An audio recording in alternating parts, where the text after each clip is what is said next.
Assalamualaikum warahmatullahi wabarakatuh. Good afternoon, everyone. Welcome to After Class Talk 2022 on International Student Series Episode 6.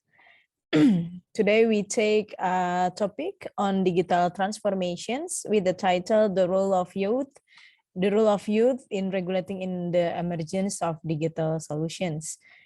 This year, After Class Talk still present two main topics on SDGs and International Student Series, inviting international students, professional and academic to deliver a sharing session in any field of interest and related to any of the UN Sustainable Development Goals or SDGs.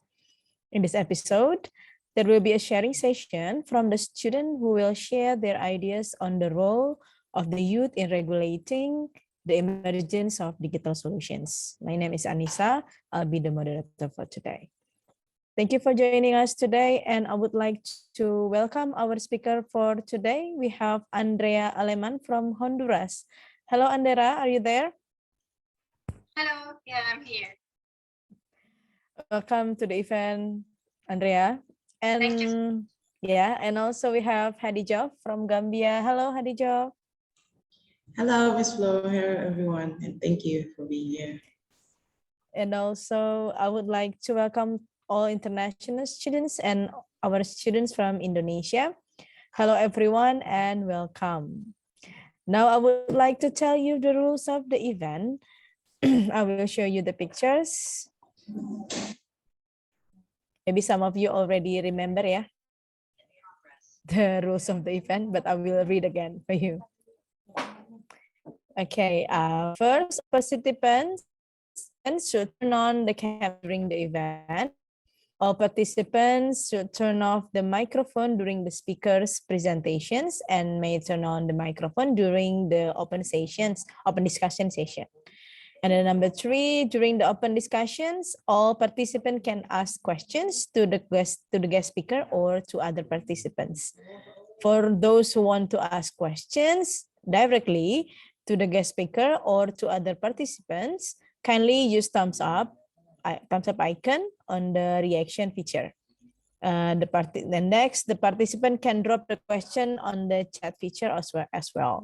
And then for the last, there will be a door prize during the event. Okay. So as I mentioned, we have two door prizes to the winner who join our events.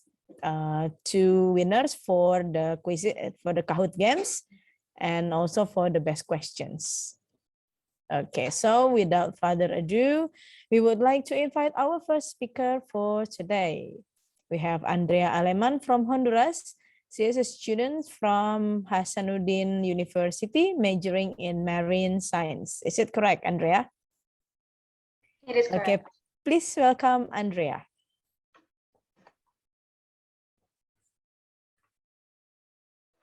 Okay.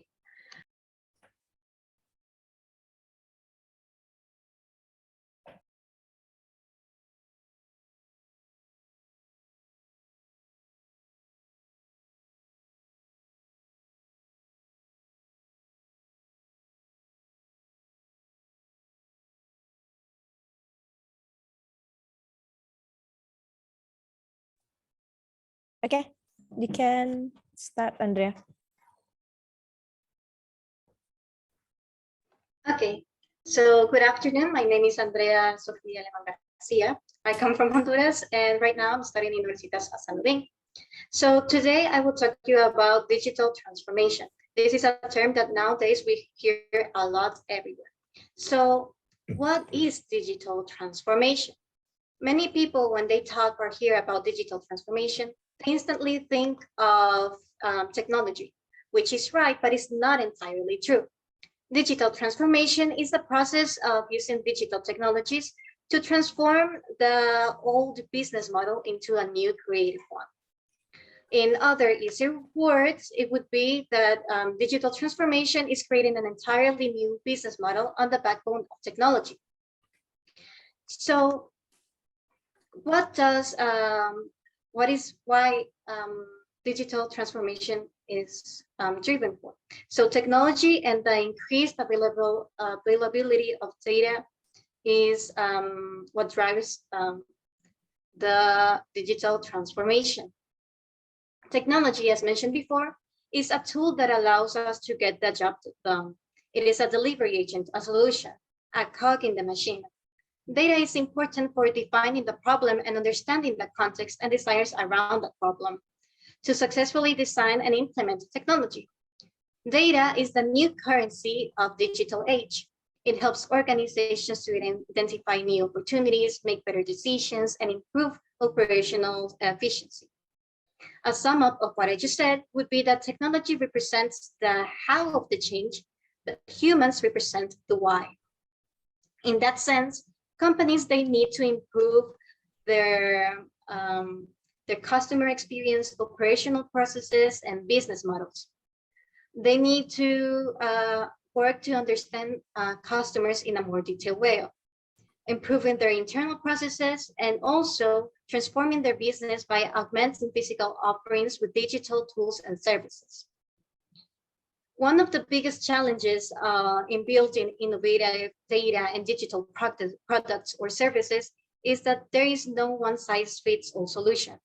This can be a challenge for both developers and businesses who need to be constantly adaptable and willing to experiment. Another challenge is that the landscape is constantly changing. There is a lack of clear direction or roadmap.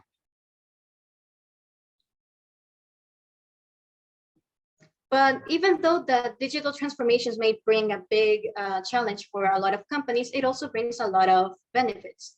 Digital transformation provides low-cost tools and strategies that enable small and medium-sized businesses to compete with major enterprises.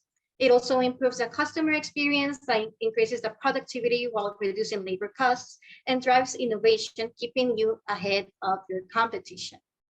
So why does it matter? The thing with digital transformation is that it's a forced change. If a business wants to be successful, it has to be able to renew their organization constantly. It is about a small improvement. It's not about a small improvement, but a complete change.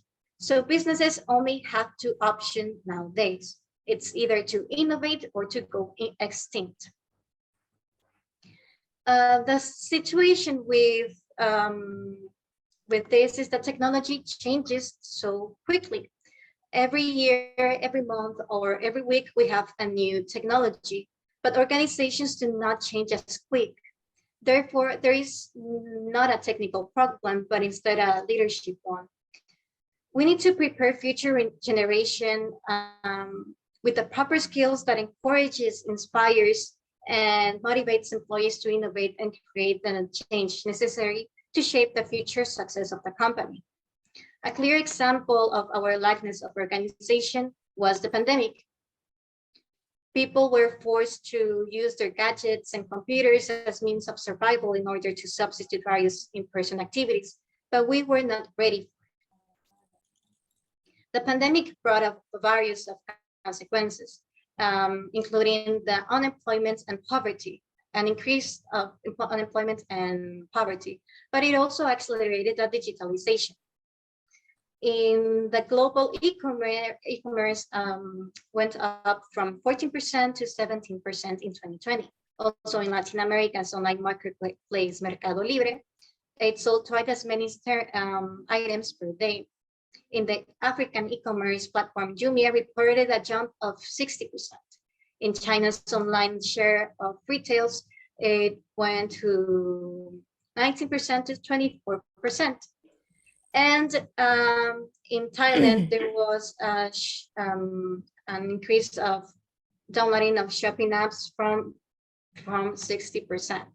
And in Indonesia, they launched a capacity building program to expedite digitalization among micro, small, and medium enterprises. Even though that now globally, a lot of countries, they have allowed workers, students to go back to offline jobs, but there's a lot of them that do not want to go back to offline activities. A lot of workers, they claim that now they feel that they will not be able to accomplish their job if it's outside of their houses.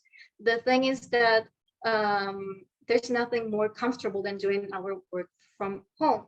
So there will be a race of us doing, like, for example, the digital banking or ordering food from our houses, not having to go to buy groceries.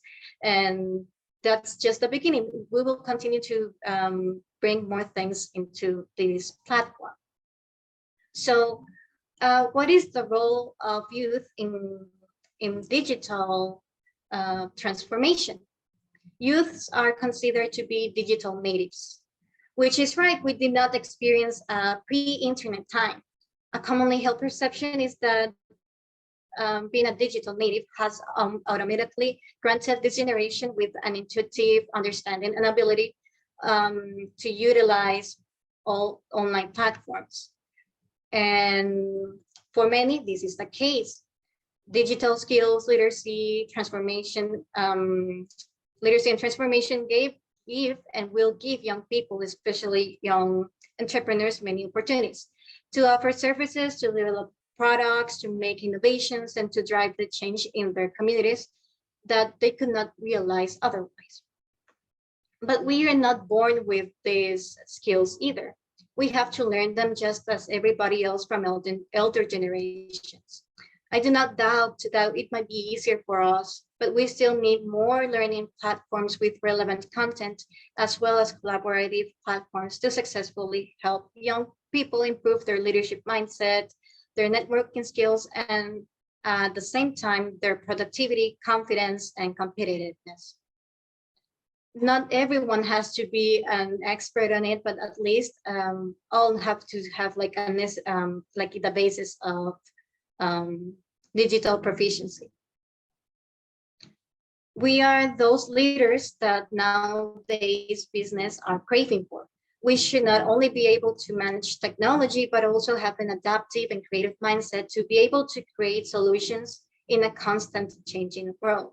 Adding that now we are the responsibles for making this a better place. We need to be smart enough with our decisions in a way that we do not affect our environment, and in the long term, it brings more gains than losses. Thank you. I don't know if right now would be the question session, but if you have any question, go ahead. We do the question sessions after the second speaker, yes? Okay. Okay, thank you, Andrea. That's a very wonderful presentations. Okay, now we have also speakers from Telkom University. We will invite Hadijah. Are you ready, Hadijah? Yes, Yeah. Hadijah from Gambia. She is a student majoring in communication science at Telkom University. Please, please welcome Hadijah. Thank you, Miss. Do I have to share my screen?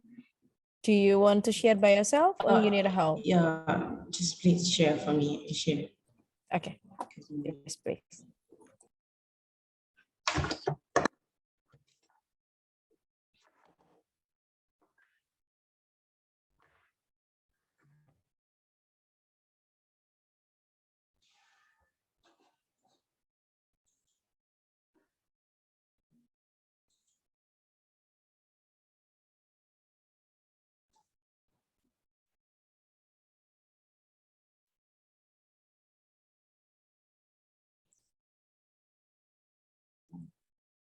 Are you sharing this? Oh, you will share or?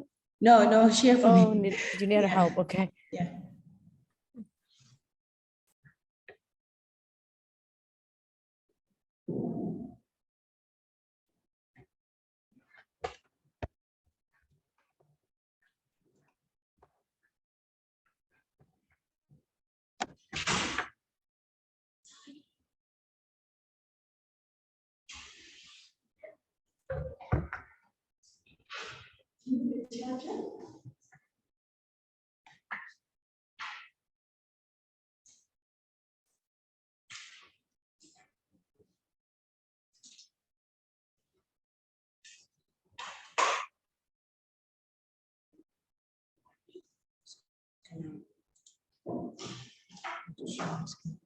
Wait, Miss.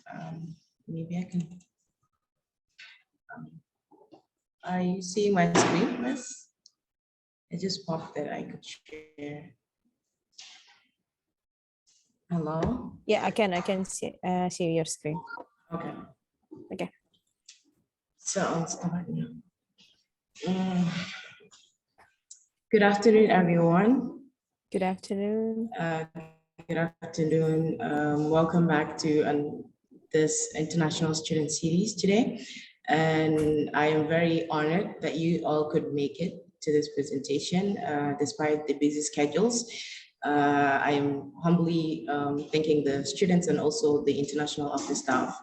So my name is Hadi Juve. I am an international student in Telkom University. I am reading communication science at the Faculty of Communication Science and Business.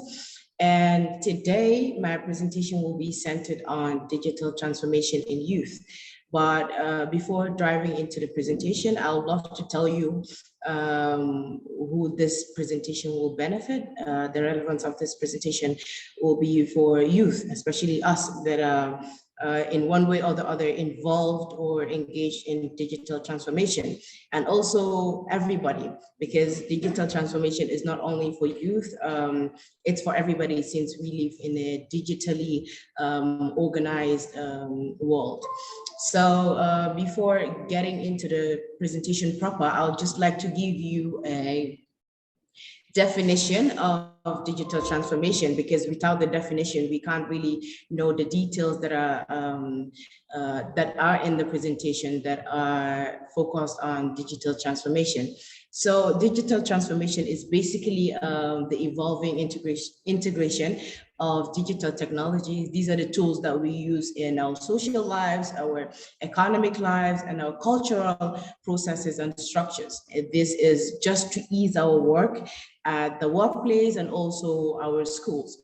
So when we talk about digital transformation here, we're talking about the tools that help us. Okay, it's not only about the school. For example, when we bring an example in the school is when Telkom has the LMS that students could use. So that is basically an example. Back in the days, we had nothing like this. So for example, when we say we're going to write exams, so we use mostly papers than the digital tools that we're using today. But today it has made it, or Telkom and other universities, or digitally, when we talk about digital transformation, it has made it easier that using the digital tools such as LMS could not only provide your grades for you, but also the materials that the lecturer has to present. So you could read the material before the class, during the class, and after the class, just to make sure that you better understand what the lecturer has taught. So this is not basically imposing laziness, but also it is instead imposing that life could be easier in our work, life could be easier in our schools. So when we go to the workplace, so for example, let's take somebody is about to do a presentation in a company, but before we had papers that, okay, we're gonna use the paper, we're going to do like a physical presentation where we don't have PowerPoints, but now we have digital or visual aids that will help ease our presentation. Okay, we don't have to fix our eyes on our papers just to present. We could just take the main points from the PowerPoints or the visual aid, so we could continue with our presentations. So another example is My Tell You app, where students could basically mark their presence. So back then, I know it was not like that, not only in Telkom, but in other places where you physically mark your presence. Okay, go to a certain paper and then mark your presence, which was making life kind of difficult. But digital transformation has made it easier that we are actually moving forward. And when it comes to businesses, it makes businesses easier because you have the technical know-how, you're digitally educated, so you're better communicating with your customers and better communicating with the clients that are involved. So the next slide that I will like to touch is what actually drives digital information or digital technology transformation. Okay, so in every aspect that we are getting into, we have to know why we are doing it. Okay, we are not doing it just because we want to do it. We are not involved in it just because we want to get ourselves involved. And as much as we know, everything we do has negative aspects and positive aspects, but the best thing is to take the positive side and know why we're doing it. So digital transformation is basically driven, okay, by the need for easier and reliable tools. So we are engaging in these activities or this digital or tools, or we're using the digital tools just for us to make our lives easier, for our works to be easier. So let's take an example where a teacher is writing on the blackboard. Back then, writing on the blackboard, which takes a lot of time. Okay, all the notes that you have to give to the students, you have to write it on the board, which was kind of difficult because imagine holding a chalk for the entire session, writing and moving along with explanation. Sometimes before you end your writing, the time is almost finished, or you don't have time anymore. But now we have the smart boards, we have the digital TVs, where we could just post our presentation slides for us to actually see as students, and the lecturer is seeing, so they could just take the main points and explain better. That makes life easier for students. And also in the workplace, because when we talk about digital transformation, it's not only talking about students, but also the workplace. Just like I said, when it comes to PowerPoint presentation, it makes life easier. So these are the tools that we use to ease our troubles in our organizations and in our institutions as well. So the next point that I would like to touch is, why does digital transformation matter? Okay, we've already touched the definition, and we've already touched what drives digital transformation. Now what we're getting into is, why does it matter? Why do we have to be digitally transformed, or why do we have to move along with the digital world? So digital technology makes it easier to stay in touch. Okay, when we take back then, because we are now comparing back then and now, that is what digital transformation is all about. So back then, when we used to communicate, the communication process was really hard, and it took quite a long time, because we used to write letters to our friends and families. So those letters probably take weeks or months or even years for proper communication to go on. But now we have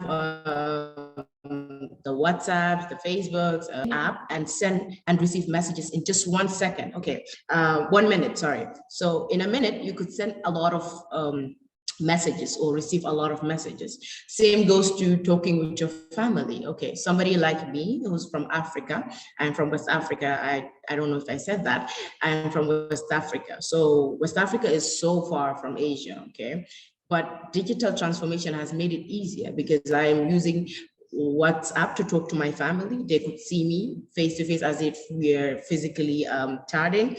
And that makes life even more easier, because you don't have to, okay, being homesick reduces a bit, because you talk to them every day, or you talk to them whenever you're free.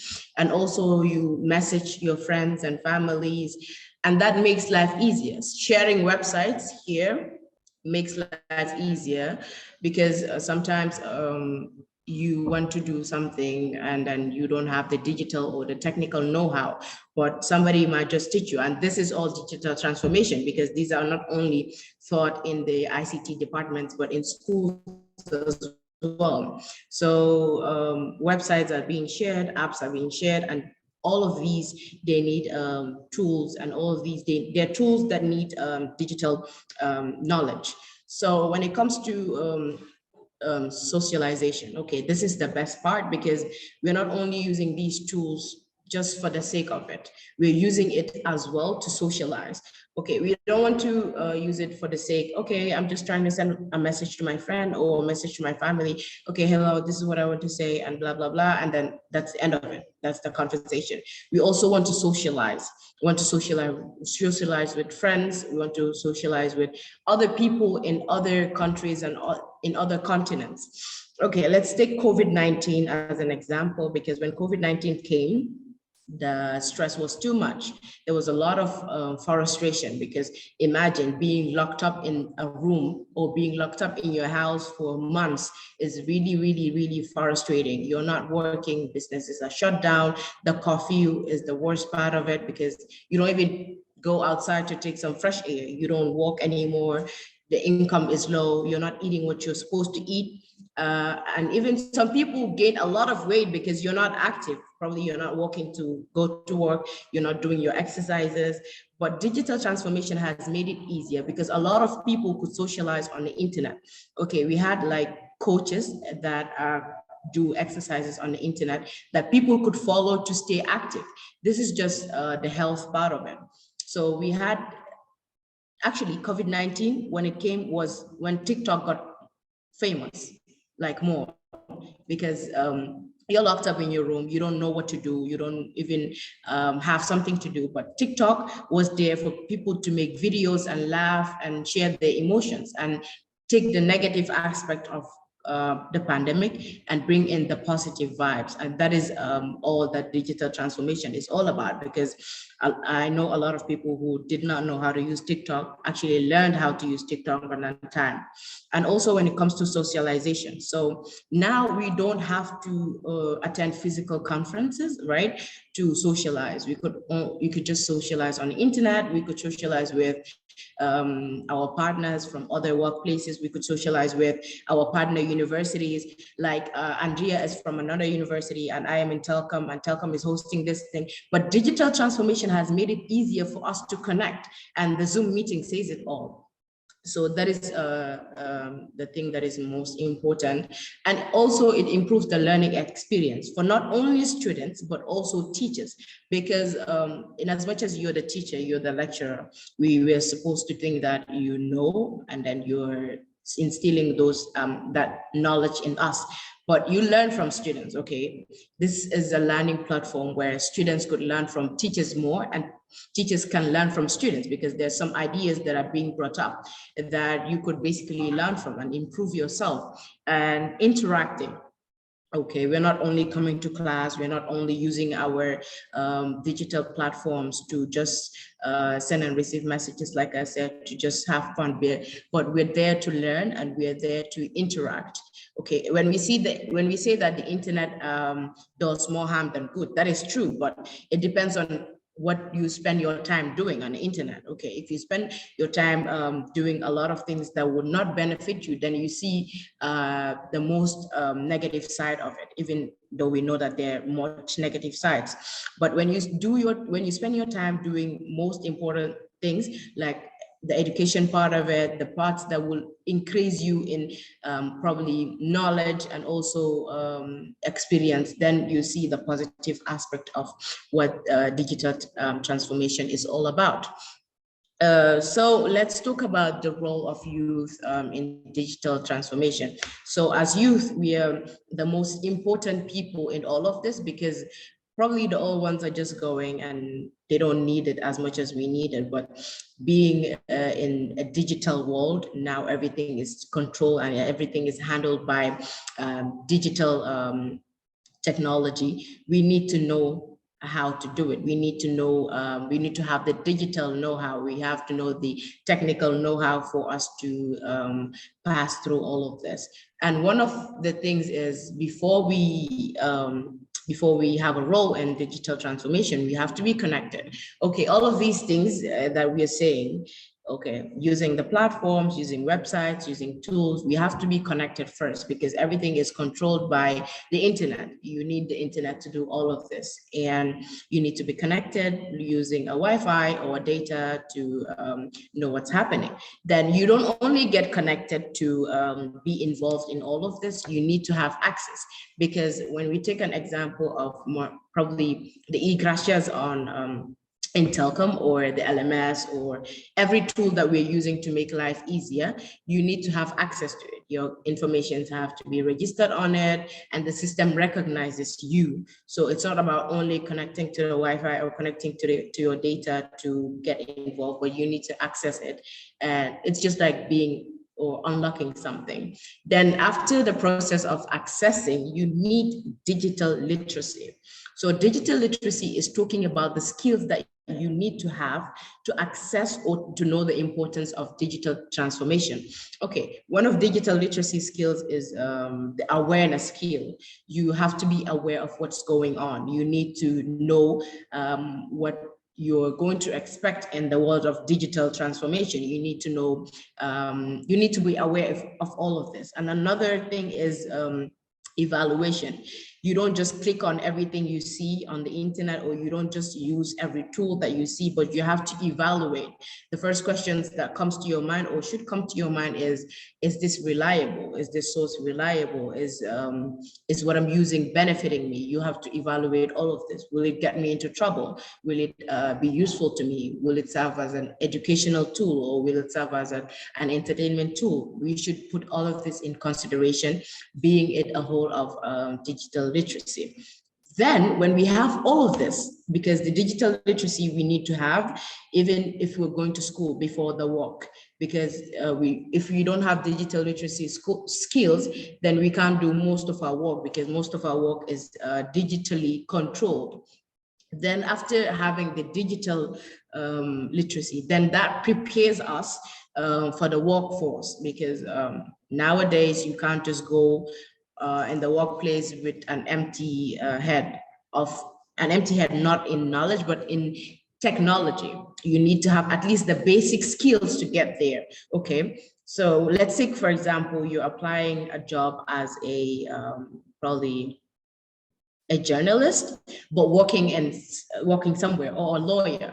Okay, we know journalism or being a lawyer is not about being an IT expert or being like having the technical know-how of IT, but rather talking. But you need these skills because you need to prepare your work, you need to prepare all of these things. So you need basic skills in technology to actually make yourself ready for all of this. So in conclusion, I would like to say that digital technology matters, and what drives it is to make work easy for us. And we as youth have the biggest roles to play. And in all of this, I would like to bring my presentation to a close, and let us all get involved. Good afternoon once again. Thank you, Hadi. It's very interesting sharing from the speakers. And now I will invite you all to open discussions. So feel free to share your opinion related to the topic, or maybe a questions, everything. Don't be shy to drop your questions or any opinion in the chat box, or you can turn on your speaker to deliver your opinion. Anyone here?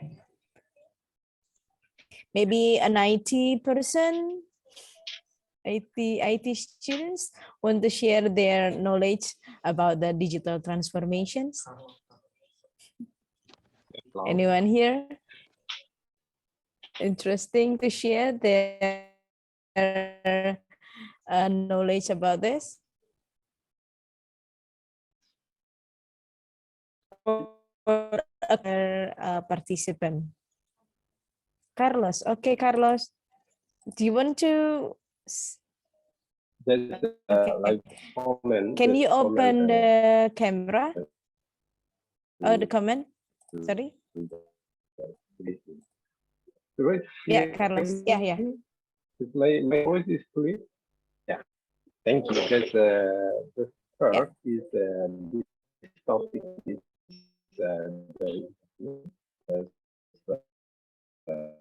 oh, sorry, Carlos. I can't hear the voice clearly. Maybe you have a problem with the connections or something.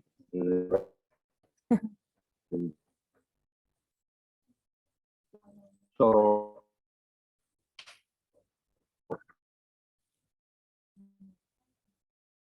Or you want to share to the chat box maybe? If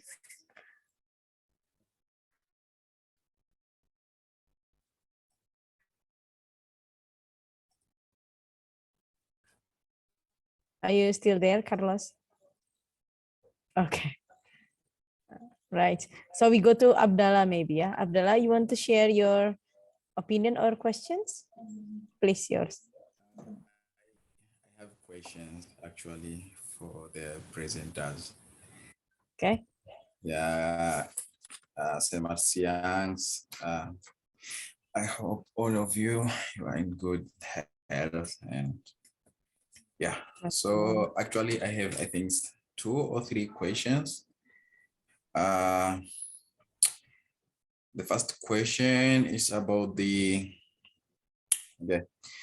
know like when you talk about digital transformations, for my side, I can say like there are 4 main areas of digital transformation. Like we can talk about process transformation, business model transformations, domain transformation, and cultural transformation. So my question is on cultural transformations concerning the digital transformations.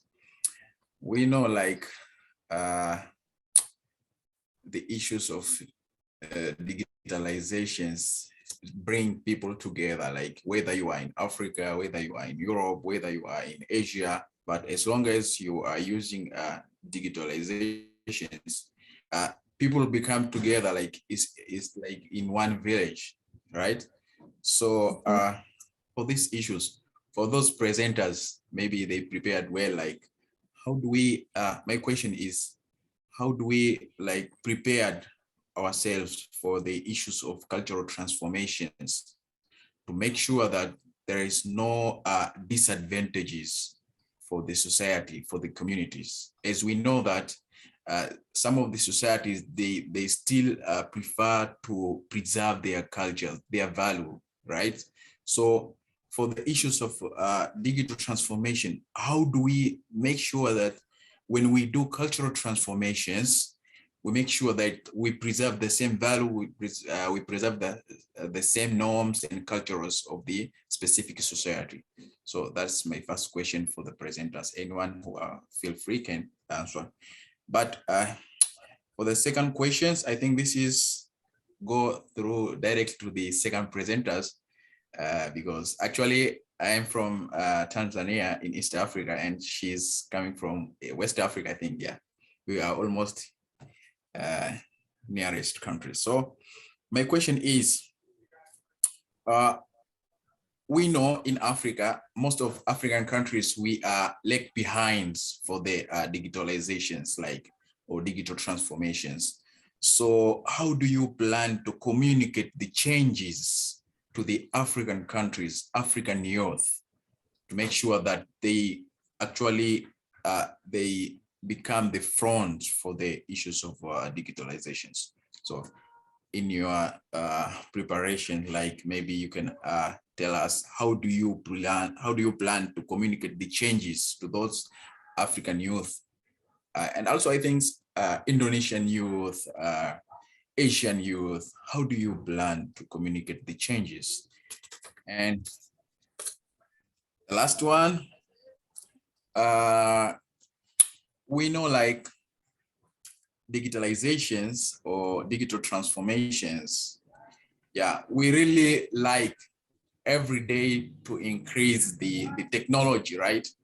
Yeah, but as you know, the more we increase these technologies, some of the people or some of the society, they are thinking about the security risk, right? So the more we increasing the uses of digitalizations, the more we increase the security risk.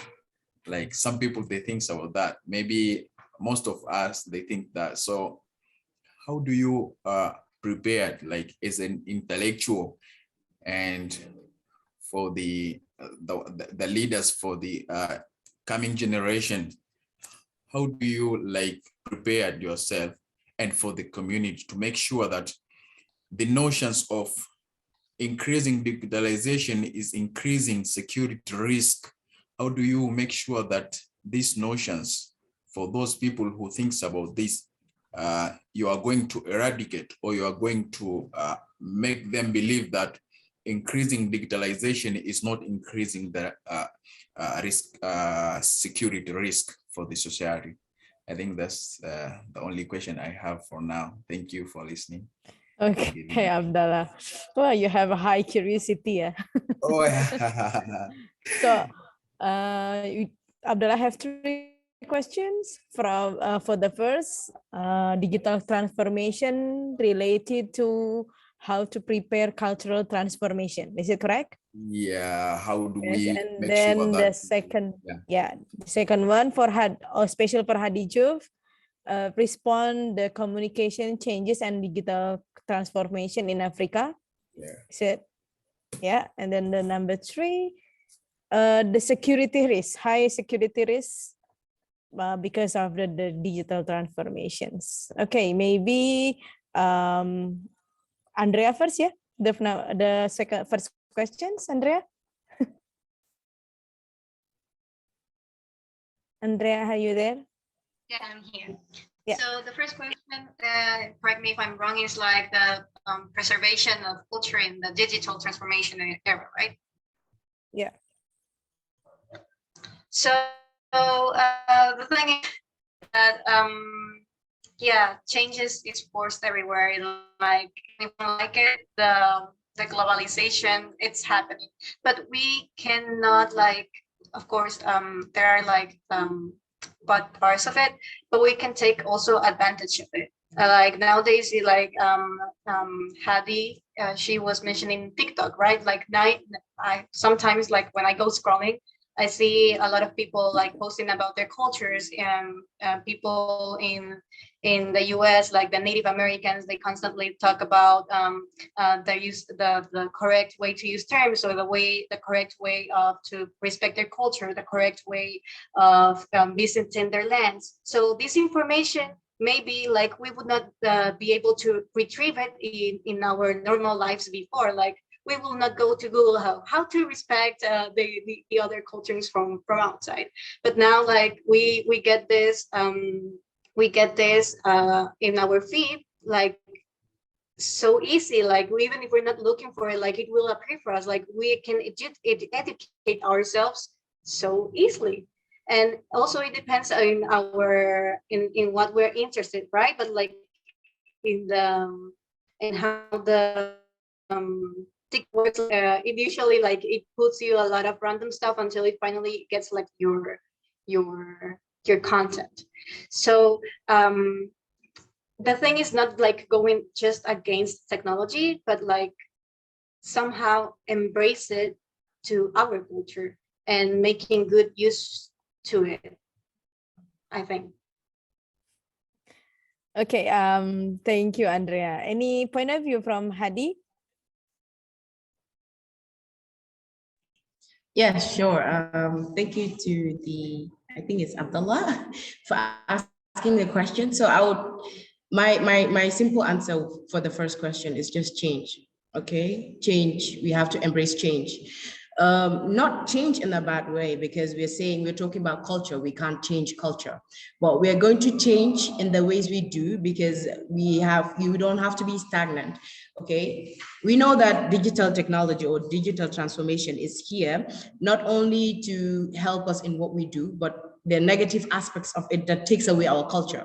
Okay, so but the simple thing we do, there are so many people out there, like Andrea said, on platforms that they embrace their cultures and they put it forward to the youth, because we know that digital transformation is showing you or is making you embrace other cultures.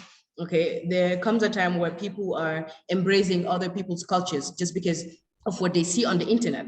But I think as youth, we should not only be knowledgeable in what we do, but we should be conscious. That depends on what you're seeing. If you prefer that you are going to leave your culture behind and follow another person's culture, then that depends on you. But change should start from within, and it shouldn't change the fact that you're Indonesian, you have to be American. You're Gambian, you have to be Indonesian. It doesn't change that fact. You are Gambian or you are Indonesian stays that way, whether you change into being another person. It can never correct in your genes that you have changed to be an Indonesian whilst you are the Gambian. You know that from within, but you're showcasing anything that you want because you want to follow another thing. So change starts from within you, and the culture is still there, whether you appreciate it or not, whether you like it or not, it's still there. It depends on what path you want to follow. So the other question is, for me, how I intend to communicate digital transformation. Yes, as you said, Africa is really underdeveloped compared to Asia and other countries. So we know that in as much as we are underdeveloped, digital transformation is still within. So the simple way I decide to do that is, there's a reason why I'm doing communication science, because I did nursing. I never did something that relates to communications, but all that mattered for me was the part where I communicate with my patients. And I feel that in any conversation, communication is key. If you can't communicate well, then your conversation is zero. So what I intend to do is do a lot of sensitization, because in as much as we know digital transformation is everywhere, but there are still communities that lack in these things. Okay, they feel like, okay, these are for Westerners. Why should we follow these things? Because we have our own cultures and these are Western styles. That is the concept they get. But if you have the opportunity to change that mindset that they have, because everything is about perception. Perception is how you interpret things, and it depends on how it has been communicated to you. But if it's communicated on the right channel, on the right route, and to the right people, then that's easy, and then we can take the positive side of it. So the last one is safety risks. So I don't know, because safety on the internet, we know that everything that has advantages has disadvantages, if it's not more, because the internet imposes a lot of disadvantages than advantages. Because when we take, for example, scrolling on the screen for too long gives our eyes problems, and our health, we are not able to sleep for probably maximum 8 hours or 7 hours. Those are all disadvantages. But we put aside the disadvantages and take up the advantages, because we know we can't run away from it. If you're not digitally prepared for the world, then I'm sorry for you, because the world has already prepared itself. And I'm not saying that this cannot be changed, but it would take a lot of time, and before it gets proper, it would take time. But the easiest thing to do is to take the positive side of it, work on it, and leave the negative side, so we could have a better world, because we are digitally organized and we're meant to work for this world. Thank you. Also, I would like, oh, sorry. Okay. Yeah. Yeah, I would like to add that in having in mind the security risk, Estonia, it's the first country that has a digital embassy, a data embassy, and so they can have a copy and protect the national information, since you can have a citizenship, everything online. So yeah, that could be an option for other countries.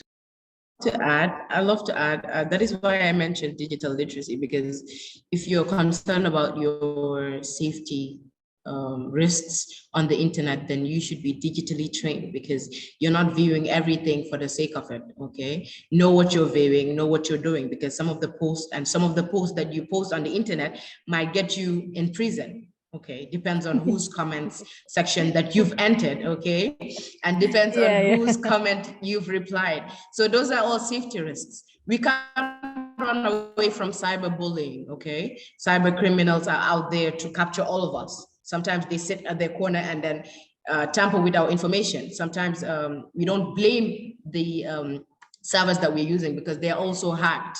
We can't run away from it, but depends on what we've decided to search. Because if you continue searching of dogs Every time you open your feed, you're gonna see dogs. If you concentrate that's the truth, you know. That's the best part of it, because you should know what you're searching for, because the internet is designed in such a way that it brings you what you want to see. Okay, these people are out here not only for our interest, because there's a short documentary, not a short documentary, it's a documentary called The Social Dilemma, that shows you everything that these people are doing. Okay, these people who are digitally trained and who are serving the thing to us. So they have three goals: the engagement goal, the growth goal, and the advertisement goal. These are all goals that they have, not to benefit us, but to benefit themselves. There's this saying that they say, if you're not paying for the product, then you're the product. You're the product in a sense that they're using your mind and they're using your attention to sell it to the people that need it. Okay, if they want you to stay on the internet 24/7, you're going to stay on the internet 24/7, because in front of them, they've already prepared robots or humans in a form of robots that look like us. So they're actually seeing every corner that you're looking at. They know whether you're shifting to Facebook, you're shifting to WhatsApp, you're shifting to Twitter. They know everything because they're playing with our minds. They know us more than we know ourselves. Okay, but it depends on what we want to do. Sometimes when you decide not to hold your phone, they're there, they know you're not holding your phone, and they're looking for this perfect moment for you to hold your phone. Sometimes your friend is not even tagging you on Facebook, but you suddenly see a tag. That is all a trigger that is out there for you to use your phone, for you to scroll over your phone. You have class tomorrow, you have exams tomorrow, but you're tempted to use your phone the entire night. Sometimes you even you don't even get like the proper sleep that you're supposed to get. Okay, let's take an example where we sit on the table with our families, we're having dinner. Even our mothers and our fathers are tempted to use their phones. Can you imagine? That shows you that digital transformation is not only in us youth, but in our parents as well. Okay, we can't even take a scoop of a meal without touching our phone. When our phone chimes or our phone dings, then we are tempted to know who sent the message. We're tempted to know what email is it? Okay, what's in there for me? What's in there for me? Even when you're sleeping, you're having this imagination that, okay, my phone is probably ringing right now. My phone is probably, somebody sent me a message. These are all triggers. Yeah, these are all triggers that we get. Yeah, these are all triggers that we get just to put our focus on it. But we should take the positive side of it. Looking at the negative side of it will make you just think that the digital transformation is a crap and it's not worth concentrating on. Just keep for next questions. Maybe they're still curious to know more about this. Just keep, okay, Hadijah. Okay, we have a lot of questions, don't worry. All right, now I think we move to the chat. We have an interesting question from Imran. Yeah, I think it goes to all presenter. Does the digital transformations leading us to unemployment? Does the digital transformation leading us to unemployment? And then also, what are the benefits of digital transformation on economical or industrial scale? And how about the last questions? Imran, do you want to deliver by yourself? The last question, Imran? What is the impact of digital transformation on the people or the economy, like who are unaware of this transformation? So will they be left behind from those people who are adopting this? Okay. So Andrea or Hadijo? Andrea, go first again. For the three questions. For the three questions, okay. So does digital transformation leads to unemployment?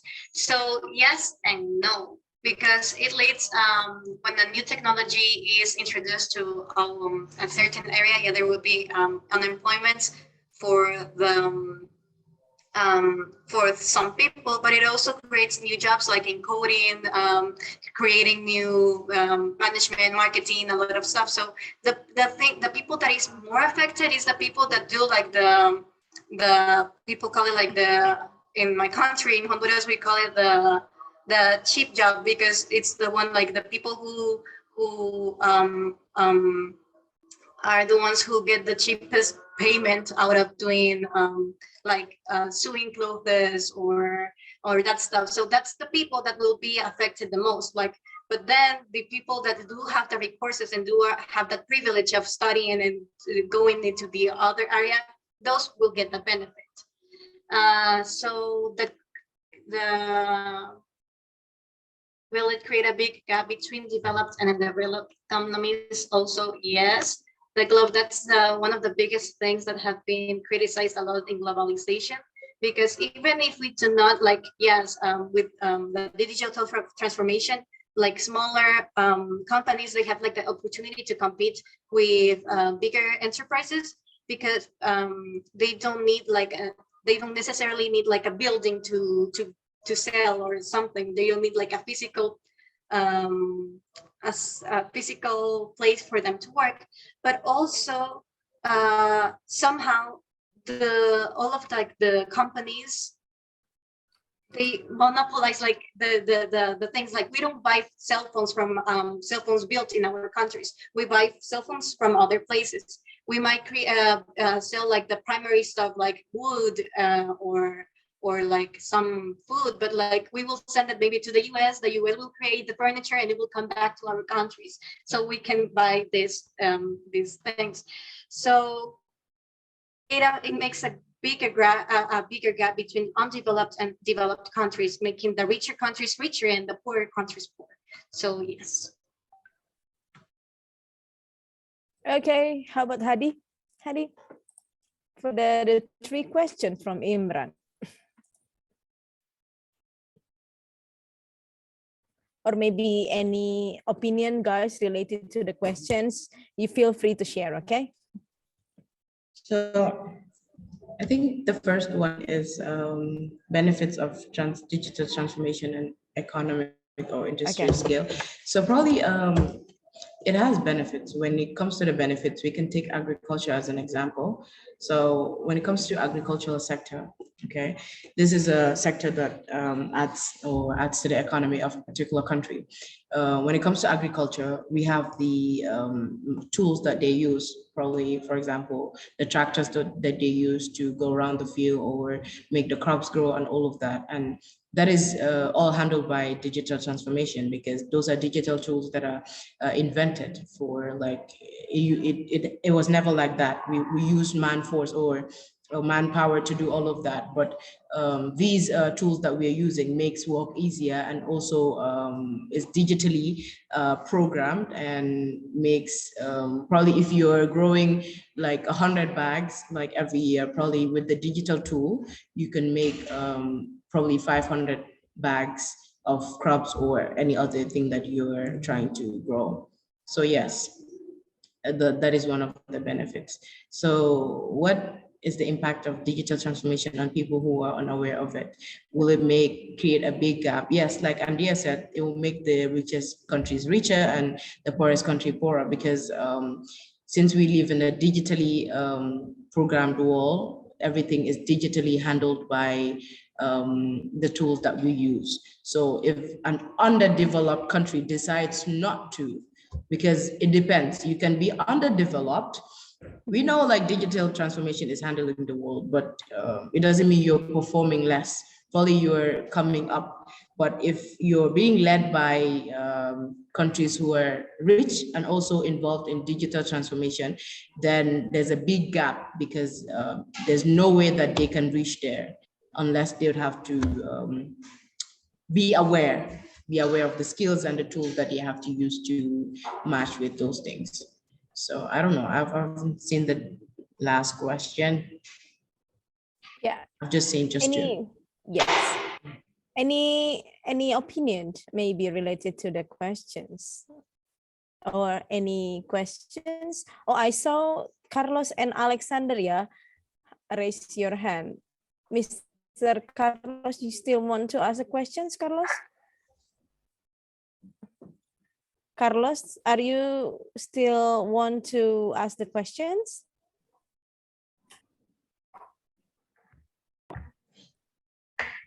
Hello. Yeah, because the first one you asked the question, right? you still want to ask the question or already get the answer? Yeah, just in my class is a problem with connection. But, anyone hear me? Sorry? This, my voice is clear. Or I move to Alexander first, yeah? Maybe if you're ready with the question or the opinion, you can share. I will chat. Okay. Alex, I saw you raise your hand. Are you there, Alex? Alex sleeping, maybe? Okay, any opinion or maybe another questions? I saw one Indonesian student here, yeah, Tony. Tony, are you from Indonesia, Tony? Tony, are you there? Yes, I am. Okay. Are you Indonesian, right? Yeah, I am. Okay. Any comment or maybe questions for your friends, maybe? Nothing yet. No? Okay. No. Any They or look like French. do you have any opinion about the digital transformations related to your study or anything? Don't think so. Don't think so? Okay. Any questions, right? I think I Alex? Alex, are you there? hello. Hello? Yes, Yes. I'm there, but it's okay. What I Okay. wanted to talk about has been mentioned, so it's fine. Okay. It's okay. So you still want to ask the questions or another opinion? No, it's okay. It's fine. Oh, you're okay. Yeah. All right. Hello. Okay, Mr. Carlos, I think write the questions in the chat box, yeah? Do you want to read by yourself or deliver by yourself, Mr. Carlos? Okay, I think I will read, yeah, the questions. How do we prepare ourselves to face and help to accelerate what was mutually agreed on at the Bali Forum yesterday? Namely, the 3 pillars, but in my view, the focus is on digital economy transformations. The 3 pillars, including global health architecture, digital economy transformation, and energy transitions. So maybe the speakers can read the chat box for the intro. And then the question also there. Or any other participant, you can ask. You can answer the question also if you want.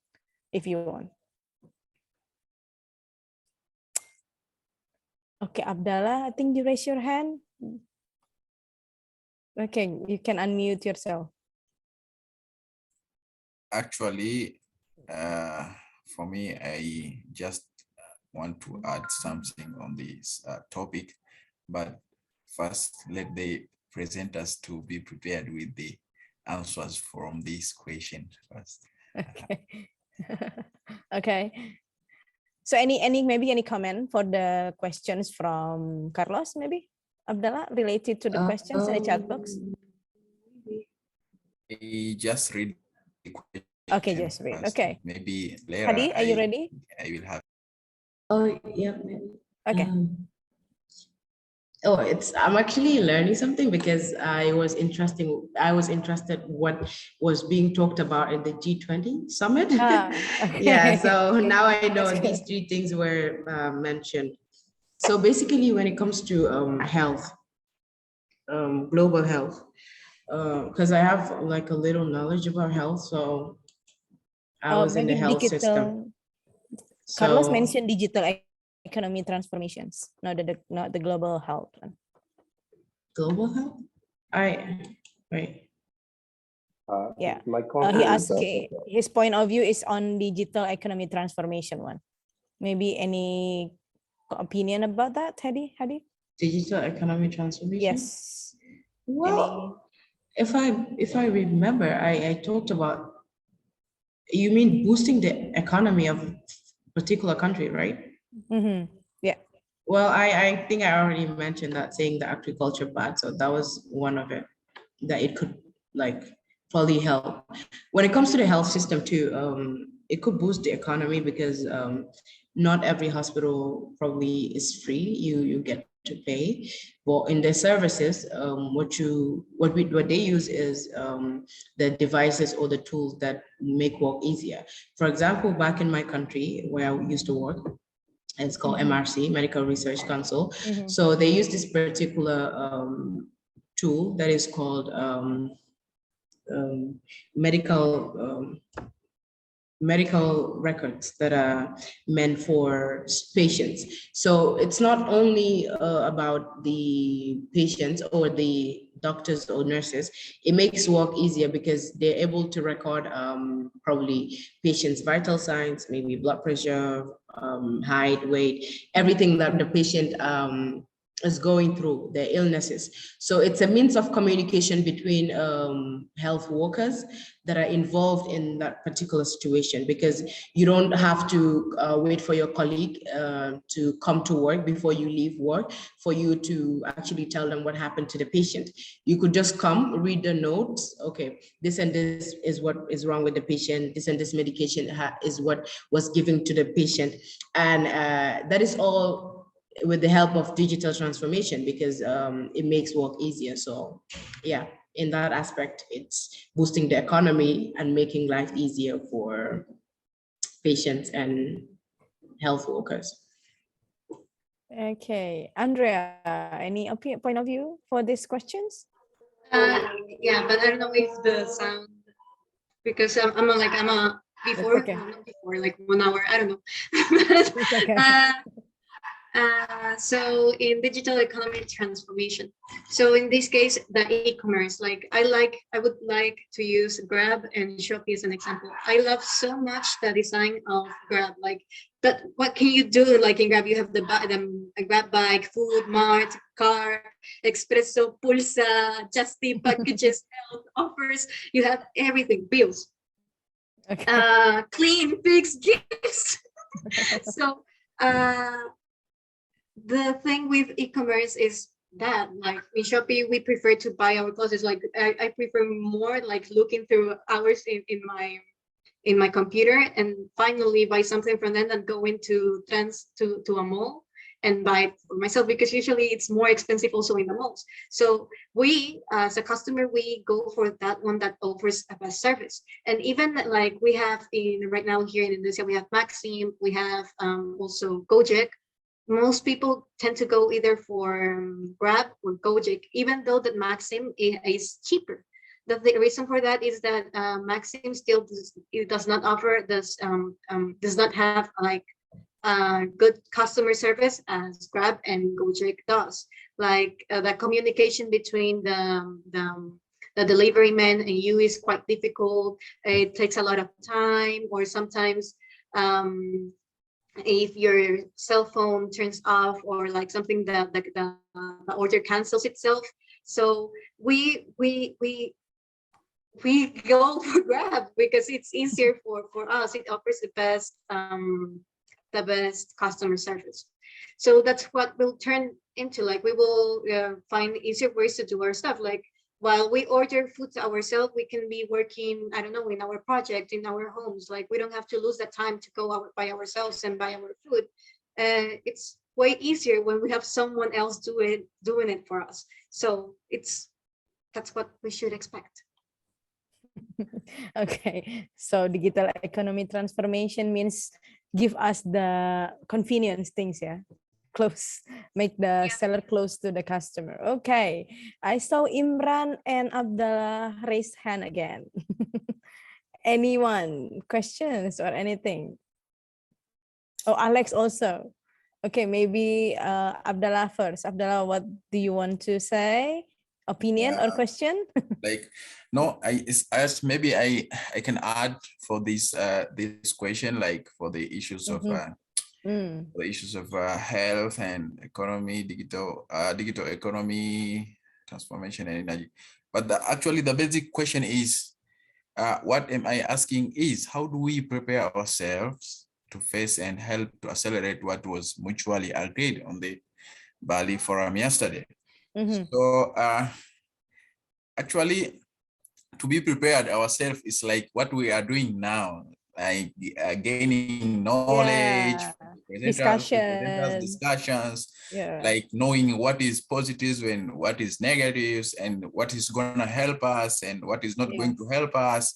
So actually being ready is to accept knowledge. Like we are supposed to be ready to learn journals, articles, and books concerning the digitalizations.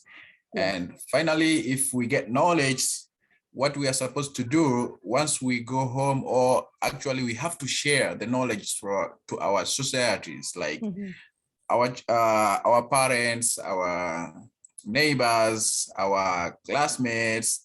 We need to share the knowledge we get concerning the digitalizations, because obviously it's good. Like, for example, in my country now, for the issues of global health, it's helped us a lot. From the beginning, like we used to transfer the patients from Tanzania to maybe India to Europe, but now we do using this digital platform. Like the doctors from Europe can do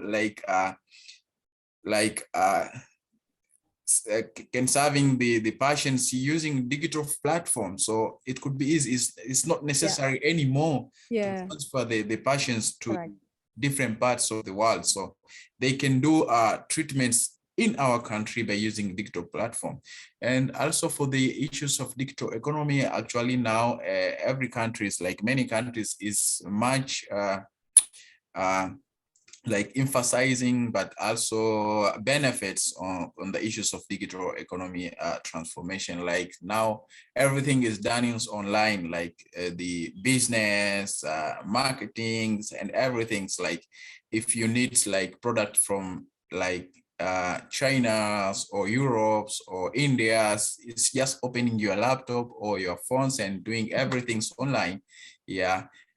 So it's actually good, very, very much good. So what we are supposed to do, make sure that we are prepared to gaining, looking for knowledge concerning the digitalizations. And also once we get it, make sure we share those informations to our neighbors. You know, we get this chance, but maybe here in this group, we are less than 30. But outside our societies, there are more than millions of people. So once we get these discussions, once we finish, go and share the knowledge to others so that they could be like, we prepare ourselves and also we prepare our societies to make sure that they are going, I mean, they will be in hand to hand to be well achieved in the generations to come. So for the issues of these questions, in generally concerning this topic today, like for me, I would like to add something concerning the morality, like, or maybe cultural issues. Like many presenters or many intellectuals who are presenting the issues of digital transformations, maybe they forgot, or maybe I don't know why, but they don't prefer talking about the cultural issues. Like, we know, okay, like how they say, just do it, because everything there is positive and negative side is okay. But I think it's our obligations, or it's our like for those who are prepared to presenting the issues of digitalization, they make sure that they are concerning about the topics of cultural issues. When they emphasizing giving people's knowledge about these digitalizations, they make sure that they have to give some clarifications about the cultural issues. Like the societies, like we have to make emphasize for them, like, okay, we are going to use this digital transformation or platforms, but we have to make sure that we prepare knowledge for them to remain in the proper life norms, to remain in their cultural issues, to remain in the good ways. Like when we do or emphasize people that issues, it could be easy for the societies to avoid many disadvantages for the uses of this technology. Okay. So it's important to prepare knowledge about how are we going to preserve our cultures, how are we going to preserve our norms and traditions when we are using this technology. So it's very, very important to be considered. Okay, agree with you, Abdallah. Yeah, Thank you. Yeah, okay. All I'd like right. to add something about yes, that. Andrea. So this is more like a personal opinion, but okay. So I believe culture is something that is changing. Like lately, we have this thought of preserving culture, but culture, like the culture that we have right now, was not the same as it was long of years before. Like it was something that we constructed little by little. For example, in Egypt, we know something that we very, very common is like, oh, camels. We think about camels, but camels were not something of Egypt. They were introduced by the Persians into it. Like a lot of things that we consider ourselves, or for example, I'm Latin American. Our culture is a mixture of cultures. Like it's very, very little what we have, like it's ours. Like we have a lot of Black influence. We have a lot of Spanish influence. We have a lot of indigenous influence, natives influence. So we cannot like, we also like, we critique the late Latin name because it's an umbrella name. Like we look different. There is Black Latins, there is white Latins, there is Asian Latins, there is Caucasian Latins. So and also Native Latins. So and we always like talk to, oh, we should preserve our culture, but our culture was not that. Our culture was not merengue. Something that, well, through time it changed into that. Like, yeah, before we worshipped the Mayan gods, but now we worship God. Like Christianity is the major religion there. So I believe that it goes into, oh, this is our religion. Sorry, this is the culture. We don't have to change. It's not so open-minded. Like so we need to embrace, we need to know where we come from, but that does not mean that we need to stop from growing from that, like going farther. So we need to be open for change, not close into, oh, this is our culture, we just have to stay in this. And even though that we know that some things in culture are not so okay. So for example, in Latin America, we have this very misogynistic stuff that I know that just we don't have to keep doing it because of culture. It's something that is bad and we acknowledge that it's bad and needs to be changed. So there's a lot of stuff that needs to be like that too. Okay. I want to add to. Okay, Ed. Okay, Hedy. Yeah. So adding up to what Andrea said about change. So it happens a lot. So there are so many things that are part of our culture. We think they're part of our cultures, but I can't give a name to it. It's just what the ancient people were following. So digital literacies or the digital transformation makes us do more research, because everything about research. So if you don't do more research, you know the roots of where this is coming from. You know whether it's part of the cultures, the norms, or whether I should preserve it or let it go. Like she said, there were times where some people like worship idols and all of that, but they know now the true religions and what they should follow. So these are the main important things, because when you research, you're open to broader things, you're open to the truth. But when you stay in the corner saying that these things were done by my parents or my great-grandparents, so I should do it, it doesn't work like that. So this is a platform that shows you, okay, these are things that are offered to you. Choose what you're going to follow, but make research to preserve your norms. And elaborating on what, I don't know, forgot his name, but my brother from Africa is about being an ambassador. So we're just ambassadors right now. There's a platform that gives us the opportunity to gain the knowledge, but not to keep it within ourselves, but to share it with the people that are not educated on these things. So I think that is where we fail a lot. We have a lot of youth attend conferences, attend summits, attend forums like this to just gain knowledge and keep it to themselves. So it means that those who know the knowledge, or those who have the knowledge on this, will keep having the knowledge and keep it to themselves, and those who don't will never have the technical know-how. But we should take it back to our people, go back to our people and tell them, okay, these are the things, and tell them the steps, so they could also benefit from the knowledge that we've gained. Thank you. You're welcome, Hadi. Alex, are you waiting? Yes, I Okay. just want to add on the question for digital economy transformation. Go ahead, Alex. Yes, I just want to just add my opinion for the points that were discussed in the Bali Forum. I feel like when you're talking about digital economy transformation, you focus on the infrastructure, the e-business, and the e-commerce. So as people, like, how do we prepare ourselves for such changes? I feel like as individuals, it's also like up to us to do research. It's like the same way that we keep up with trends on Instagram or TikTok should also be the same way that we also keep up with trends to do the economy or any activity in the country. I also feel that it's also up to businesses as well and the related parties to also train people and educate people on some of these things to do with digital economy. So for an example, I look at maybe Indonesia wants to have a smart city.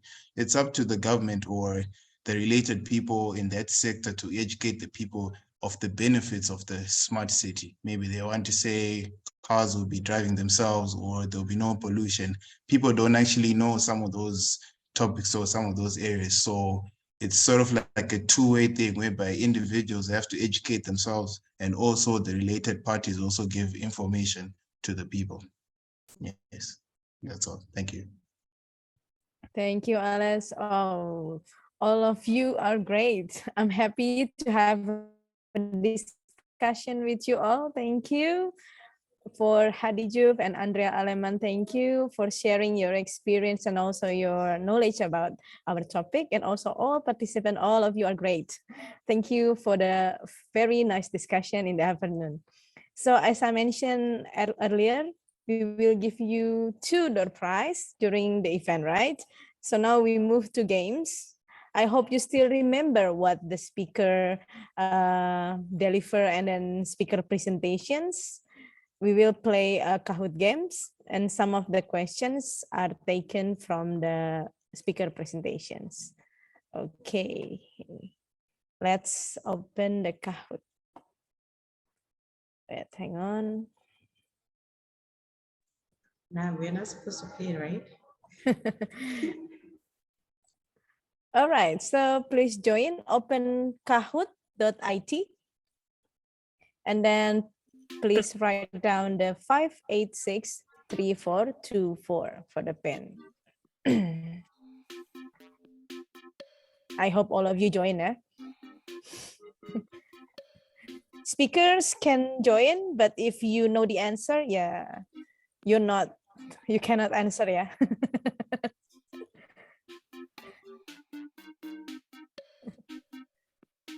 Okay, we're still waiting for the players. Imran as the first. Come on, other. We have e-money as the door prize. You can use it in Grab and Gojek, any platform, yeah. Come on, Abdallah join, Majid. Come on, guys. Alex. Hadi Juf, you can join. But you can't win. Andrea also, but I can't. Man, that's I can not choose fair. you as winner.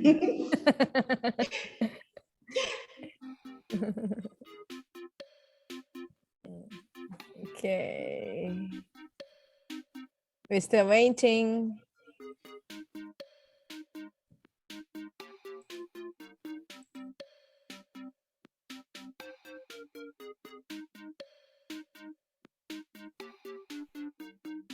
We have 16% here.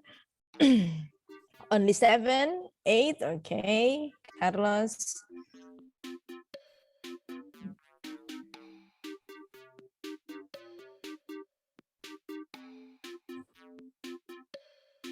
Still 9%.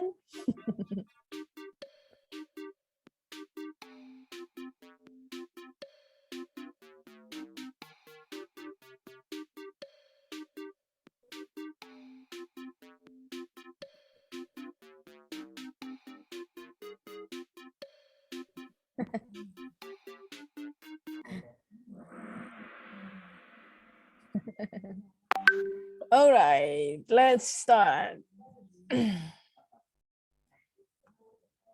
Digital transformation is an blah, blah, blah process.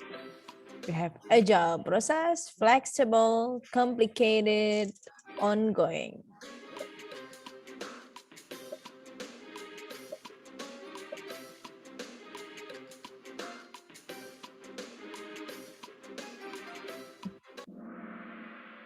Okay, the answer is ongoing process. Next question.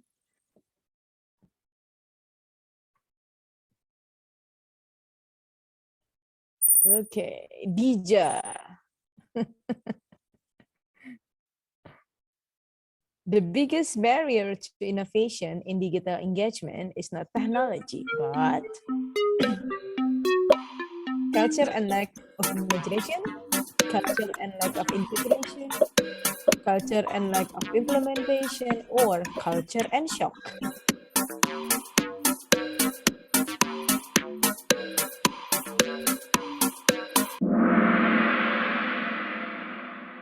The answer is culture and lack of imagination.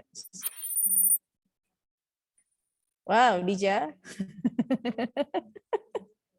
But I can't let you win, yeah? It goes to the next person. Which of the following is not a driver of digital transformation? Not, yeah? Not.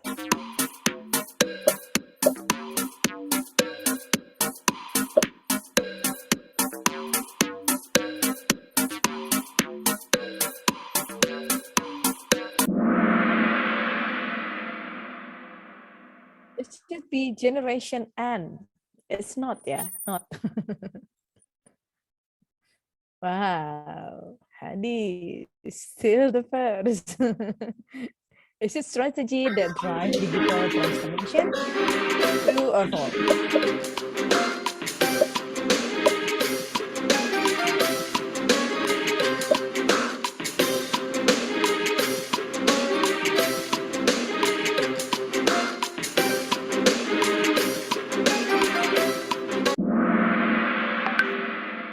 Yes, it's true, yeah.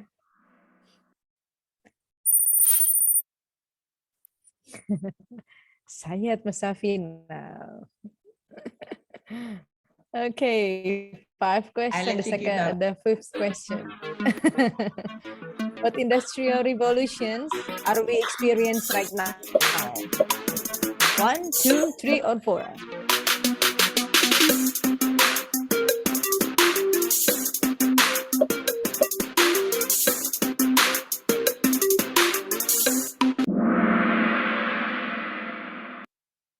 Yes. Ooh. Abdallah on fire. Next question. According to Andrea, okay, remember Andrea, which is not the key of enterprise digital transformation?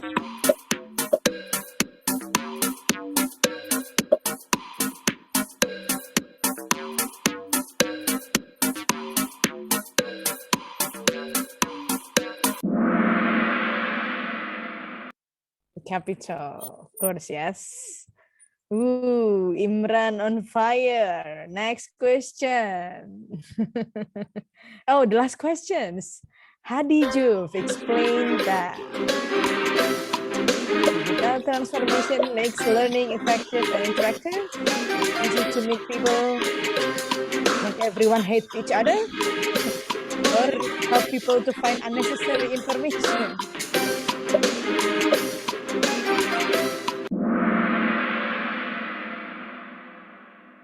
Okay, let's see the winner. Oh, Imran, you are the third, Imran. Dija number 2, and number 1 is Syed. Syed today is quiet, yeah. Thank No you so question from much. Thank Syed, yeah. Sayed, I let you win. I let you win. Because Syed today is very quiet. Syed not asking any question today, Syed. Yeah, actually, my research is somehow related to digital transformation, so I have enough information about it. Why don't you ask something or give an opinion, maybe? I just let others do. Okay. So the winner is Syed Mosafi, but don't worry, we still have one the winner for the best questions. Maybe Hadi and Andrea, you can choose who'll be the best question for you. We have Abdallah, we have Imran, we have Alex, not question, yeah, opinion, and also Carlos. I think we have 3 person in a row. We can choose within the 3 men. Ma'am, I think that's gonna be so hard. You better choose. All questions are great, yeah. All questions are great. All questions I know. were great, yeah. It's gonna be hard. Okay, Andrea, maybe. TikTok, come on. No, let's people vote. Like if you vote for Abdullah, put the heart. Like if you like the questions of Carlos today, I don't know, the hand. You need a vote. You need a vote. But yeah, in my own opinion, all questions were great, regardless. But Abdullah really asked really important questions, and his questions were related to what we're talking about. I mean, everybody's questions was related to what we're talking about, but he was going in depth with everything. So okay, maybe Andrea has another preference. How about Andrea? We have Imran also, and we have Carlos. I would go with Abdullah. Abdallah, you have fans, 2 women. Okay, Abdallah, you got also the same price like Kahoot winner, yeah. The winner can get 100,000 rupiah in the form of link aja or OVO or GoPay. You just need to send us your number on. Okay, for all of you, thank you very much. Before we end the sessions, I need you to turn on your camera and we will take a photo together. Okay. Ready, yeah, to give you a best pose, best smile. Okay, Alex, are you there? Okay. Ready? On my cue. 1, 2, 3, smile. Okay, now a freestyle. 1, 2, 3. Okay. Thank you for coming, and it's really nice to see you all in the discussions. I hope you can join in another discussion, yeah. Please let your friends to join our discussion in next session, maybe. Like Abdallah say, we should spread the knowledge, right, Abdallah? Yes. So you should spread the information. You should spread the information. Next ACT, you should spread the information. Okay, Abdallah? Yeah, right. Okay. Thank you. Thank you for your attention. Oh yeah, for maybe your friend need the information about another event. You can follow our Instagram, International Office Telkom University Instagram. Go to Instagram and just type @IO Telkom Univ to find out another informations. We have a lot of event. Maybe you can join. Yeah. Okay, thank you for your coming and have a great day. Thank you, Miss. Great day. See you See you, bye. again. Oh yeah, and then also if we need you to fill in the feedback, and please check your chat box to claim your certificate. Thank you. See you in next event. Bye-bye. Is it for everyone, ma'am? Yes. Yeah, for everyone. Excluding the speaker, the Oh, presenter. excluding. Okay. Thank you, Hadi, Andrea. Have a great Thank day. you. Great day.